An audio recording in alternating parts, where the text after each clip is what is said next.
guys, welcome back to another episode of What the Smut Book Reviews. Thank you so much for joining me for another episode. I really appreciate it. Hi, my name is Candice and I'm your host. I'm going to try and be more chill and not so, you know what I mean? Like, you know what I mean? Okay. I know what you're gonna say before I introduce the book that we're reviewing today, because yes, I am reviewing, surprise, I am reviewing a book. I know what you're gonna say. You're gonna go, oh my God, this author again? Listen, I've heard it before. I'll hear it 100 more times. I don't care. I review what I like, I read what I like, and that's it. Like and you get what you get. And if you're thinking to yourself, oh my God, she's reading another one of that person's books, just don't watch the video. I get like 25 views a video. At this point, like, it's not like I'm getting AdSense and you not watching the video is gonna take money out of my pocket. You know what I'm saying? Like, nobody pays attention to me on the internet. So yeah. End rant. In today's video, we're going to be reviewing, and I'm gonna shake the hell out of my table by doing this. Okay. Punk 57 by Penelope Douglas. Okay, my next review is also going to be a Penelope Douglas review, but for a different, like the first book in a new series. And I know you're thinking it. Oh my God, she's already done like 2 or 3 of these. Okay, I am a Penelope Douglas whore at this point, and I really it's so weird that she won't allow me to tag her in anything on Instagram. I mean, I know it's probably like to filter out hate mail and stuff, but can you like just make a special rule just for me so I can tag you every time I upload? Because I'm buying like all of your books at this point. I mean, I need to be able to let you know. So you can be like, this bitch is crazy, block. But no, okay. So in today's video, we are going to be reviewing Punk 57. Now, you see that I'm holding the physical book in my hands. Okay. I read this book on my Kindle. This book is free to read with Kindle Unlimited, which is how I read it. Something you need to know about me. I may have said it in a previous video. I can't remember. I don't buy books anymore. Like, I'll buy them like if it's a book I've never read, I might buy it used somewhere, like if it's like $2 or something, you know what I'm saying? Like, but like paying full price for a book, a new book, especially a trade paperback, because they're more expensive. I don't do that. I read it on my Kindle. Sometimes I'll buy it on my Kindle. Like if it's not free with Kindle, it's like $3.99. Okay, I'm gonna buy it. Fuck it. The blurb sounds good, right? I read it on there, and then if I like it, then I will buy the physical copy of the book in brand new. I'm holding the physical copy of the book. So the fact that I'm holding the physical book in my hand should tell you a lot. Like I have to really like a book to actually like buy it brand new. There's just, I don't invest, because as I've mentioned before, I don't have much shelf space. I have numerous shelves, but my house is only so big, and like I can't, you know what I'm saying? Like for every bookshelf you put up, it brings your room in more and more and more and more. And at this point, I'm living in a clown car. Like it's just, you know what I'm saying? I have no space left. So for me to buy a book to go on my bookshelf to keep forever and a day, that's very rare. And this is the 3rd book that I read by her, and the 3rd book that I purchased in trade paperback. Full price. Brand new full price. Quick side note. This is a 2nd copy of this book that I received. The 1st copy, Amazon sent me, and where they had tried to like put the laminate or whatever on the cover, there was like what appeared to be a tire track all the way across on front and back. So something was obviously janky, was up with their machine that printed the book. You're taking money out of the author's pocket, right? I hope that when I did the exchange or the return, that they didn't take that money away from her, because I would love for her to get the money she deserves. And Amazon, if your shit machine is what caused the thingy, the problem, then you should take the L on that. Like, I'm just saying. 11 minutes in, no details about the book. All right, cool. So I'm gonna okay, so like I said, this book is free to read with Kindle Unlimited. It has, allegedly, the print length is, no, I have the wrong paper. Candice, you turd. Okay, allegedly, this book has 395 pages. It did not feel like 395 pages when I was reading it. And like, I just realized, does this even have, okay, 325 pages without like the little epilogue thing where like the main character wrote a letter to her grade school friend and the lyrics to like the lead male character songs. That 325 pages, 395 pages. That's like a huge discrepancy, but whatever. Anyway, the book is free to read with Kindle Unlimited, like I said. If I'm not mistaken, almost all of her books that I've run across so far have been free to read with Kindle Unlimited. How? Like, she has, you go on Amazon, which is another thing I'm going to get into, but probably in the next review because it pertains more to those types of books. You go on Amazon, she has like 7,000 reviews on a book. And I'm like, what? 4.5 stars, by the way. I'm just saying. Like, everybody in the world can't be wrong. You know what I mean? So free to read with Kindle Unlimited. If you want to purchase this book for your Kindle, you can do so for the price of $3.99. I don't believe it is available for Nook because it's free to read with KU. I think it's like a proprietary thing, and I think I've said that before too. I just can't remember. If you want to purchase this brand new trade paperback, hopefully in this pristine condition, like this copy is, not like the first copy was, you can do so for $14.99. Not bad, not bad. Standard price for like a trade paperback, right? Also, keep in mind that this cover is very similar to like Hetty Ivor's like Werelock Evolution covers, and if you watch those reviews, you will know that I'm fucking obsessed. Like, it feels like a cross between like suede and leather. It's like it's so aesthetically like pleasing to just rub it, and like I don't want to be creepy about it, but I know I'm being creepy about it, but it's fine. I will read you guys the blurb really fast, and when I say really fast, I mean really fast. I'm gonna try not to fuck it up as much as possible. But it's a fairly long blurb. I'm already starting. It's a fairly long blurb, so I'm gonna try and get through it as quickly as possible so we can break down the thing. I already know I'm gonna have to do this review, transfer the footage to my computer, delete it from my phone to make space for the storage, and then come back and review the second book because storage. Yeah, the blurb on the back cover of the book is actually a little bit different from the one from Amazon, so I don't know if that was done on purpose or I don't know. But anyway, I'm gonna read because I do extra work and I put it on the thing. I'm gonna read it. Okay, there's like a little tagline in quotes that says, "We were perfect together until we met." Okay.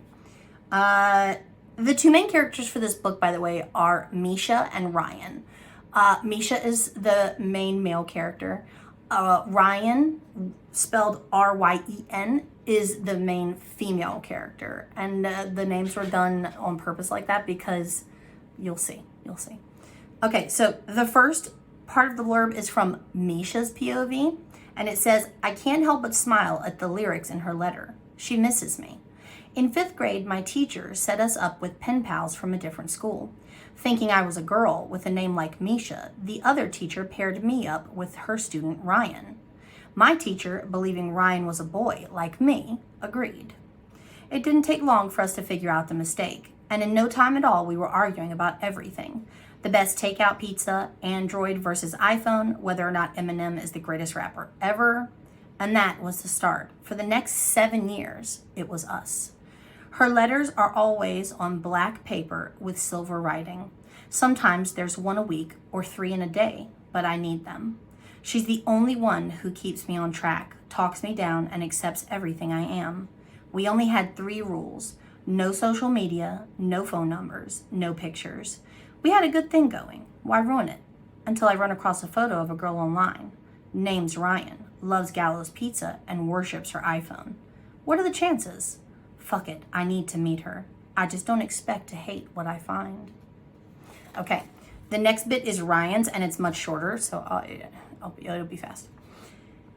He hasn't written in 3 months. Something's wrong. Did he die? Get arrested? Knowing Misha, neither would be a stretch. Without him around, I'm going crazy. I need to know someone is listening. It's my own fault. I should have gotten his phone number or picture or something. He could be gone forever. Or right under my nose, and I wouldn't even know it. Okay. Yeah. So on the back of the blurb on the thing, it's also done that same way. Like Misha's part POV is much longer than Ryan's. Okay. There are elements of bully romance.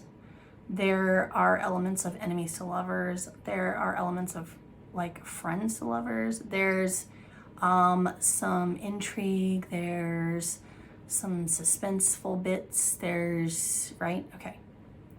So Misha and Ryan, as the blurb says, Misha and Ryan were paired up as pen pals from schools located in adjoining towns. They were paired up with each of their respective teachers thinking that the other pen pal was of the same gender as the person they're pairing up with. They had been writing. They started writing as kids. They then continued to write for the next 7 years into middle school and high school, and now they're like in high school, like the tail end of high school. So this is, it did have like a little snippet that I cut off because I ran out of space, that said like this is a new adult romance standalone novel. So it is a standalone contemporary romance novel, but it also features in a little part characters from her Devil's Night series, which is the next one I'm gonna do. So yeah, so those, they're kind of like intertwined together, but only like geographically and familially, like a little bit. So in the letters, each of them kind of like, I don't want to say like bears their soul to the other, but that's kind of what they do. They give the other person their real self, and Misha thinks that everything about Ryan, based on her letters, is genuine. Later on, that turns out kind of to be true, but also not to be true because she's kind of a bitch. So keep that, hence the bully thing. So the book opens with Misha, and that is a running theme throughout the entire book. Is it alternates chapter by chapter, POVs between Misha and Ryan. I mean, sometimes there'll be like 2 back to back of Misha, 2 back to back. You know what I'm saying? But it's not like jumping around within the chapter POVs. It's like clearly blocked off POVs, which I appreciate because I hate that shit where they like change POVs in the middle of a sentence or a paragraph. I hate that. So the book opens up with Misha. Misha is the lead singer of like a punk rock type band. So he's on his way, supposed to be on his way to this party where his bandmates are hanging out. They're trying to raise funds for like a summer tour type situation. And he, instead of driving, he's sitting like in a parking lot in his car, writing lyrics that have been inspired by rereading one of Ryan's older letters or one of Ryan's letters that she sent. After he breaks from that and he starts getting on his way to the party that is in like this decrepit warehouse where, you know, like they have like these pop-up parties. The warehouse itself sits kind of in between the two towns, I think. And so he's on his way from one town. Ryan lives in the other town. They have, like I said, they've been writing letters for the last 7 years. They don't have each other's phone number. They don't have each other on social media. They deliberately tried to not contact each other in any other form or see what the other looks like or whatever. They've just basically gotten to know each other via their letters and like pouring out what's inside onto pen and paper, right? I think both of them have had like a very strong curiosity about the other, which I think if you're reading this, like you kind of expect that that's the way that's the way it is. Like they have, they do want to meet each other, but at the same time they don't want to meet each other because they're afraid that it's going to ruin their friendship. And for both of them, even though Misha has other friends that he's close to, like his bandmates and stuff, Ryan is like on a different level of friend for him. And for Ryan, Misha is like her only friend, like her only real friend. So the book opens with Misha on his way to this party. And he's supposed to be networking for his band. He's supposed to be there, like, trying to raise money for their tour. He finally gets underway towards the party. And as he's driving down, like, a desolate stretch of road, he sees a girl running down the street. It turns out to be his sister. His sister is, like, uber perfect, if that makes sense. They were both raised by a single father. In an attempt to, like, their mother basically abandoned both of them when they were very young. I think Misha was 2 or something. And his sister,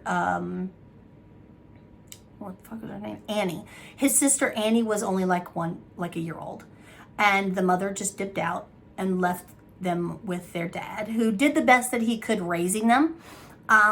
But they've both for the longest, they felt like inadequate because they were like, why did she leave? Why did she abandon us? Why did she, you know what I mean? Annie basically took that and internalized it, like, I'm not good enough, so I need to work really hard to be good enough. So maybe she'll come back, right?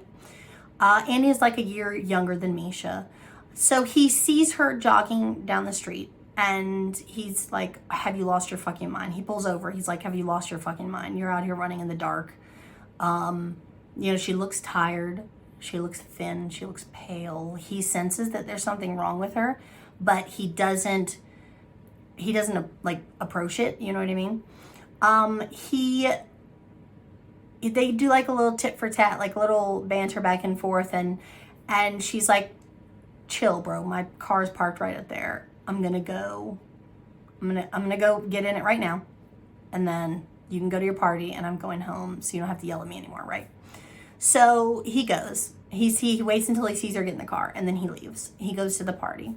He's at the party and he's there and he's talking to his bandmates and he's there. It's like super crowded with people. He's handed like an iPad from his bandmate, who is like the one in charge of like their social media accounts and stuff.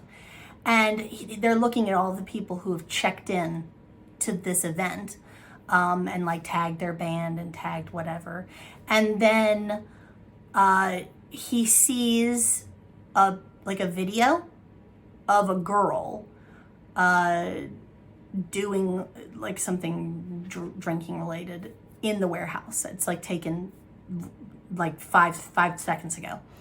And the girl is laughing at her friend who's behind the camera and says her name, and he hears the name Ryan. And he like immediately freezes up and he's like, oh shit, is she here? Like she could be any one of these girls, like, you know what I mean? The party is like a scavenger hunt. They've created like this this scavenger hunt within the warehouse where there's like a list of things that people have to do to win like a prize or something, and it's like you have to be creative about it, right? So that's where the video of the girl comes in, where she's trying to meet one of the things, right? So he's holding the iPad, and he sees that the girl, Ryan, has been tagged in the video. And he hesitates for a brief moment before he clicks on her name and finally, for the first time, sees her face and what she looks like. And he's like blown away. He's like stunned. Oh my God, she's fucking gorgeous. And like that kind of like cements all of his expectations of her. He's like, not only is she a genuinely good person and like a nice, like just a good-hearted whatever based on her letters, but she's also drop dead gorgeous, and this could be the girl of my dreams, and I have to see if she's here. So he starts wandering around looking, and finally he finds her. She does not know who he is. At no point does he tell her his name. They kind of have like a quick little back and forth where she obviously finds him attractive and he is like kind of dumbfounded, and she gets the impression that he doesn't like her based on the fact that he's not very like responsive, but he's not really responsive because he's in shock. While he's talking to her and they're doing their little banter back and forth, he gets a phone call. It's Annie. He doesn't pick up. He gets a second call from Annie. He doesn't pick up because this is a monumental moment, like, in his life. He's meeting Ryan for the first time, and I can't focus on anything else, right? So he doesn't answer. Her friend pulls her back out into the crowd to dance, and she kind of disappears. And then he tries to call his sister back, and she doesn't pick up. And it turns out that later on, he finds out that something was wrong with her car. Either she was out of gas or her battery had died, and she had decided to run back the way she came towards town to get help for her car, like AAA or whatever. On her way there, she collapsed, and she basically died on the side of the road of a heart attack at 17. And it turned out that in her attempt to overachieve and make herself better so that maybe she could have a relationship with her mom, wherever she may be, she was taking like amphetamines to like stay awake and to study and to get good grades and to do whatever. And it had taken a toll on her heart, and she had a heart attack, and she died on the side of the road after Misha did not pick up the phone. So you can imagine that fucked him up real bad, like real bad. Cut to Ryan. She's in high school. She hasn't gotten a letter from Misha in 3 months. She thinks that he's fallen off the face of the earth. She's worried about him. She's like, he's never gone this long without writing me. Something must have happened. She doesn't know about any of this. She still doesn't know that was Misha in the bar.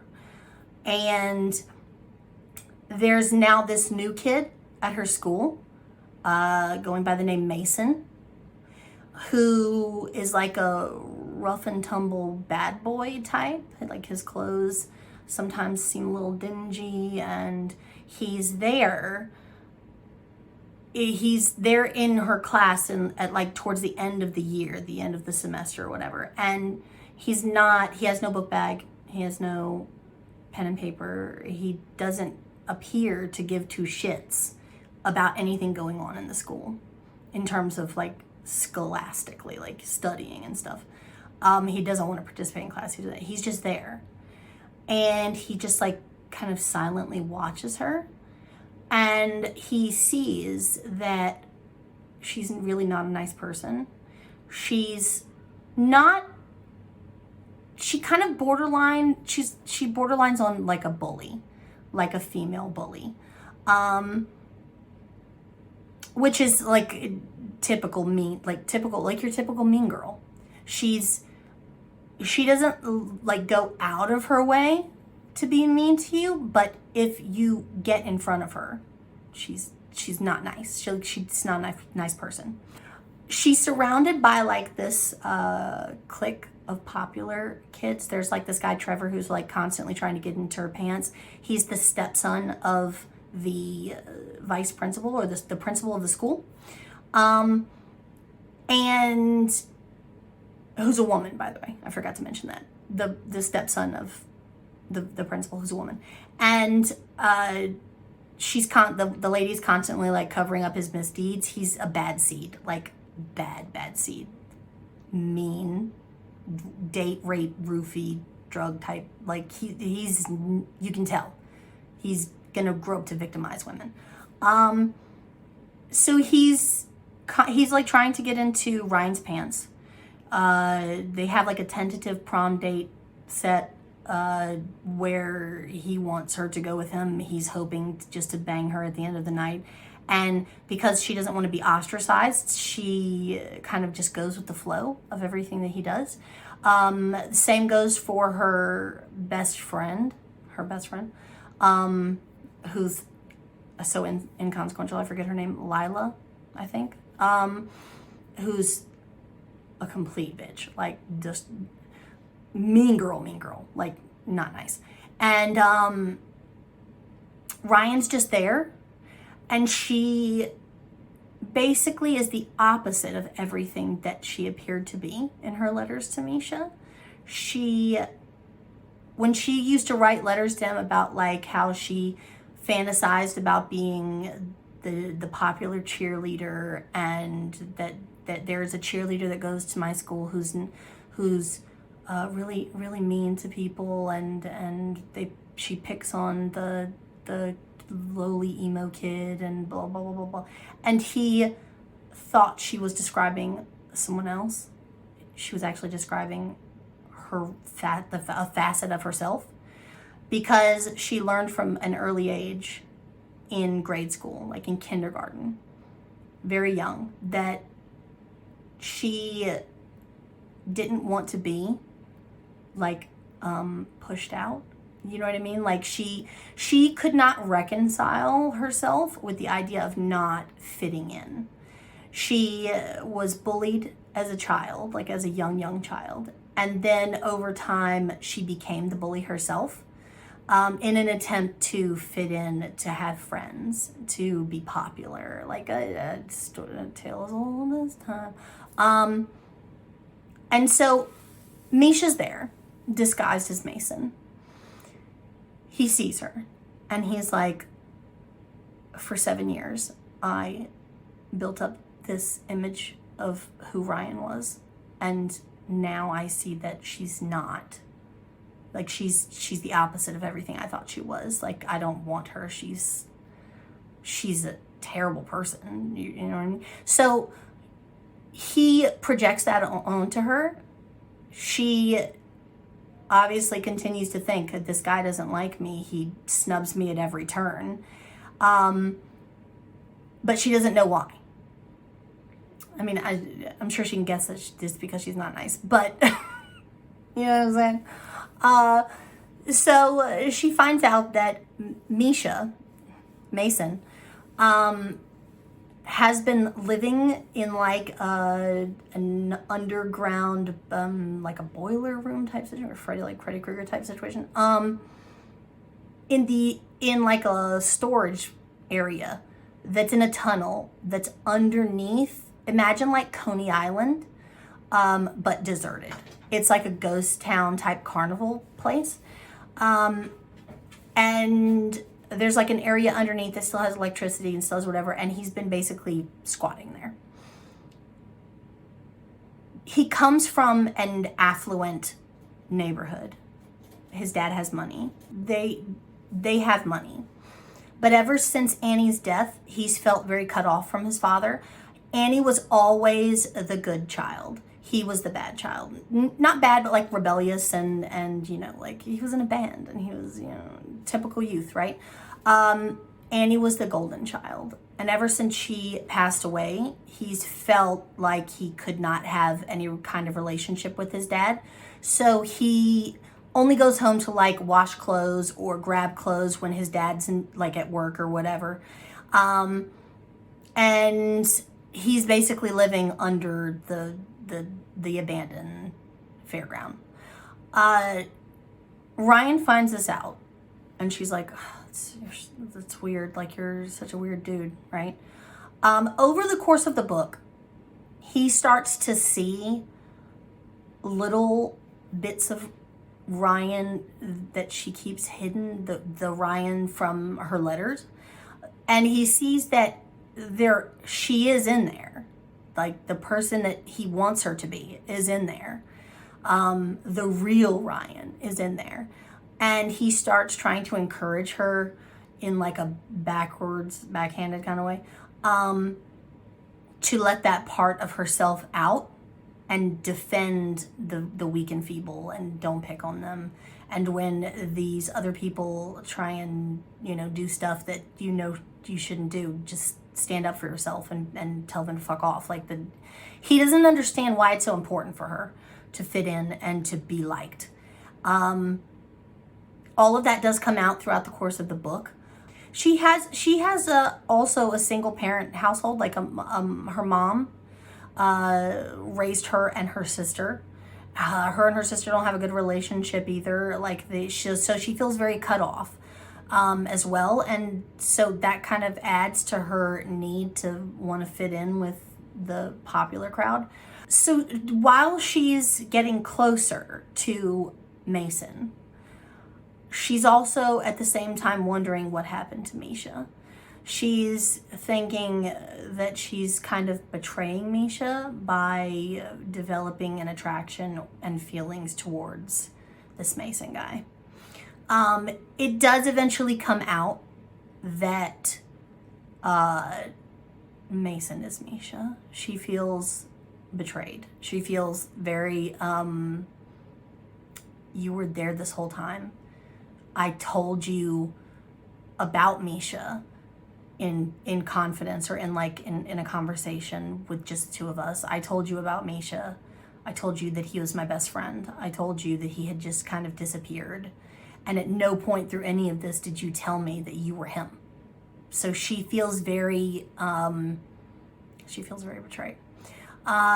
She eventually gets over it, like, you know. But there's like a bigger picture going on behind the scenes. There's a reason why Misha has come to this other school. There's a reason why he's trying to get close to the leaders of the in crowd. I don't know if I should tell you the ending. I don't want to. There's also like a little twist at the end that I didn't see coming until I was like 3/4 way through the book. And then I was like, oh shit, that's what he's there for. Like, he's basically there to avenge Annie.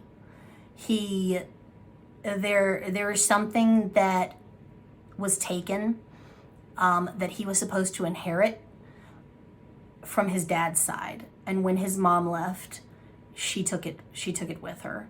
And he's trying to track down that family heirloom. There's also like his main two goals when he came to the school were to get back the family heirloom and deal with some unfinished business. Plot twist ahead. And to get to know Ryan more without her knowing that it's him, because he wants to see what she's like outside of the letters, right? So eventually everything comes out at the end, and Ryan feels very hurt and betrayed, but she does eventually get over it when she learns his reasoning behind why he kept it a secret for so long. Like I said, there are elements of like bully romance. There are elements of enemies to lovers, friends to lovers. Like it has a little bit of everything, and that in conjunction with the book that I'm going to review next, which is what I just finished. It's made me very aware that Penelope Douglas is a very versatile author. Every book that I read has a wildly varying storyline than the last one. Like, you read authors who you can kind of see a pattern between this book and that book and that book and that book, and okay, they kind of all tell the same story. Like, there's different characters and they change some of the details and they do whatever, but it's all kind of like boy meets girl, boy wrongs girl, girl cries a little bit and then finally gets over it and forgives boy. Like okay, but the plots of every book are like just so vastly different that even if there are similar elements to them, like for example, Credence had a little bit of like a reverse harem vibe going on. The first book in her Devil's Night series, Corrupt, which is the one I'm going to be reviewing next, also has some of those vibes in there. Like, it's just, even though there's like underlining similarities, the overall plots are just so different that it keeps everything so fresh. Like, the first book I read by her was Birthday Girl. It was a taboo age gap romance. I went into Credence, which was the second book that I read, thinking that it would be something similar. Obviously without reading the blurb, because who needs to do research, right? And it wasn't. It was something totally different. It was darker. It had more exposition, more backstory, more, right? More plot. And then I finished that. And then I went to Punk 57, which is the third book. And this one. And whereas it does seem to be like she kind of straddles the line of like young adult, not young adult in terms of the audience she's trying to target, but young adult in terms of the characters in her books. They mostly seem to be centering around age 17, 18, 19, 20, like very like transitioning from teenager into adult. Which is fine. Like that's fine. But everything else that surrounds it is like totally different. Totally different. So like, whereas you can categorize Birthday Girl as an age gap, bloop, like that's the trope right there. Credence was like a little dark romance, a little reverse harem, a little bully, a little like it was different. And then this one with plot twist at the end, the letter writing thing, the pen pal thing, like that. I don't know if I've ever read a book that had like pen pals in it. And that may just be my lack of experience in different genres of tropes and stuff, whatever. But yeah, I don't know. Every time I pick up a book, I think it's going to be one thing, and it turns out to be something completely different that I didn't expect. But I like it so much that I buy the physical book. Like, that's gotta, I don't know. This is just my opinion. I don't know. For the rating for the book, I gave it a solid 9. There were some aspects of it that I was kind of like, the whole bully thing. It's gonna sound so sexist. I don't mind when the guy is the bully, but when the girl's the bully, I'm put off. I don't know if anybody can relate, but that's just me. So the fact that the girl was like a mean girl, I was like, ugh, this bitch, for many a part during the book. But at the same time, I could see the underlying reason. I could see the underlying reason of why she was that way. And it fit into the storyline so well that I forgave her. You know what I'm saying? Like, and that's the mark of a good author, I guess. So yeah, so for the rating for the book, I gave it a 9. I would recommend that you guys pick up this book. I don't know about timeline-wise, if you're one of those people who's like uber OCD about needing to read books that may or may not, that may be part of a series, or that may be like, have a tie-in somewhere from one series to another. I don't know about the timeline in terms of Punk 57 versus her Devil's Night series, because I know that the main characters from the Devil's Night series, or several of them, make a cameo in Punk 57. And I know that it's after a certain point in time of like stuff that's happened in that series. But I don't know if it's like pre-Happily Ever After for which characters. You know what I'm saying? So I don't know where it falls in the timeline of the Devil's Night series. So if you want to do more research on that, feel free. I'm not going to, because that's just, I don't. I just don't. So why would I do it now? But yeah, I would definitely recommend that you guys pick up this book. If you like those aforementioned tropes that I talked about, then you will probably like it. The overall story was really good. Her writing style is excellent. I love the way she writes. Another thing that I appreciate is the audio. I almost always, and you can call it cheating if you want, but I work from home on a computer. So like I almost always do part of the book on like my Kindle and part on like audio or something. Like I almost always do that, unless I'm like multitasking and I'm doing one audio book completely and a totally different type of book I'm trying to actually read on my Kindle, and I'm trying to knock out 2 books at one time.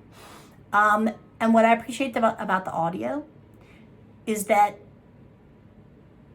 I don't know, have you ever just read an audiobook and the voice of the narrator is so off-putting, whether it be the female character or the male character, or they have one narrator who does both voices and it's just weird, or like the girl's voice is so high-pitched and it's just so off-putting that it makes you not want to listen to the audio, and sometimes not want to read the book at all.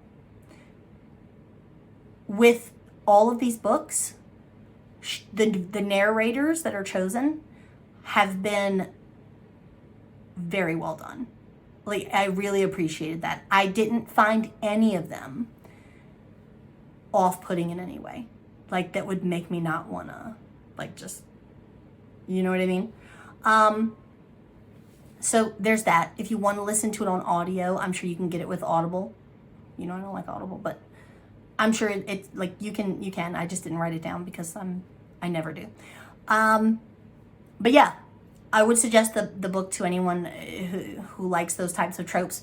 And yeah, I think that's it. I'm done. I've been fucking rambling for an hour. So if you like me and you enjoyed this video, why would you? I don't know. But if you enjoyed this video and my antics,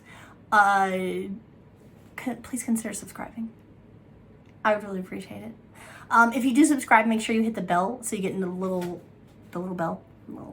So you get notifications when I upload a new video. I upload at least once a week. And yeah, you can follow me on social media if you'd like. I do have a members only Facebook group, an Instagram, and a Twitter.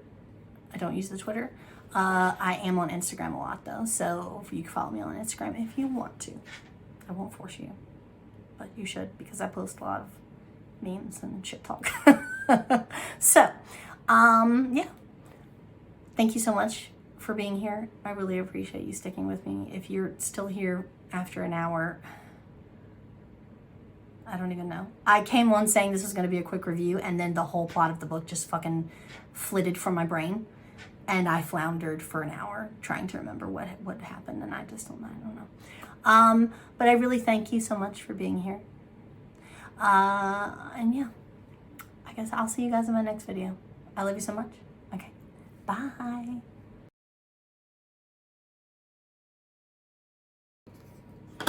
Hello, my darlings. I've been watching a lot of What We Do in the Shadows. Richard made me start watching it, and at first I hated it, and I was like, this is so fucking stupid. And then I started liking Nadja, and everything she did was hilarious to me. And now I like the show. But I won't tell Richard that, because then I'll be giving up my power. You know what I'm saying? You know what I'm saying. I know. Okay. What are we doing? What the fuck are we doing? Okay. In the bloopers. You're going in the bloopers. Okay. I hate, you know what I fucking hate? I hate cap sleeves, and I hate like when they make sleeves and they're like too short. Like sorry for the shakeage. I want sleeves that come down to like right above my elbows. Can I just get that? Like, not a 3/4 sleeve, but like a half sleeve. Like, I don't want, and it's fine. It can be like tightish, but you know, oh my God, no. You know what the problem is? The problem is when the seam, this bit of seam right here, when that is like shorter than this part of the sleeve, like the top part, when this part, I hate that. I hate that, because then I'm constantly feeling like I need to like shake my arms to get my sleeves to fall down, because I have fat arms, and I don't like shaking my arms because I have fat arms. So can you guys not can you please make a better shirt with like, I have no storage and I'm wasting it on garbage like this. Okay. Oh my.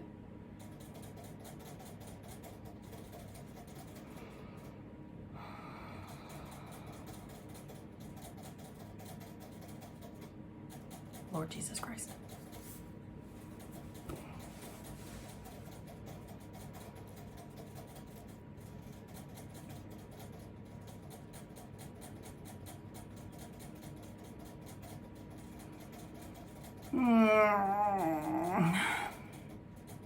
Do you see how schlumpy I am?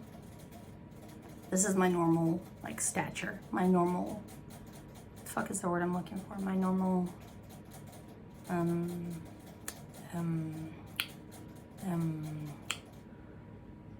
what the, posture. Hello, posture. This is my normal posture. Schlump. I sit up straight for these videos, and then afterwards I just completely deflate and fall on the floor. But you don't get to see that because I give you enough. I give you enough embarrassing ammunition against me in the blooper reel.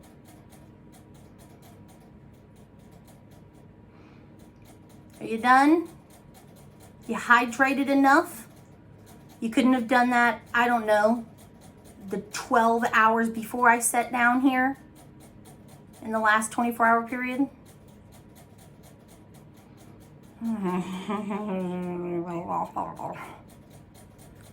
Like, I don't want you guys to think that, like, I'm, like, verbally abusive to my animals. Because I'm not really. But I'll talk, like, I'll shit talk anybody. Adult, dog, child. I don't care. If you deserve it, I'll shit talk you to death. Please don't pay attention also to my janky nails. Look at this. Can you see this? Look at that. I haven't, it's just chipped off. I had to choose between fixing my nails that needed to be repainted or putting pants on my child. And so I chose to put pants on my child. So that's just the kind of person I am. Mother of the Year award right here. Are you done? You done? You had enough? You had enough? Can you go lay down now? Stop looking at me. He's just staring at me. Oh, no. Don't do it. Don't go back and get more. Go lay down. Okay. Jesus Christ. Jesus Christ. Oh God. Oh God. Okay. That was fucking horrible. Literally the worst. Okay. I have to go. I gotta go transfer this fucking file so that I'll have storage to record my next video. Okay. I love you guys so much. I'll see you. There's gonna be tons of bloopers. They're terrible. I love you so much.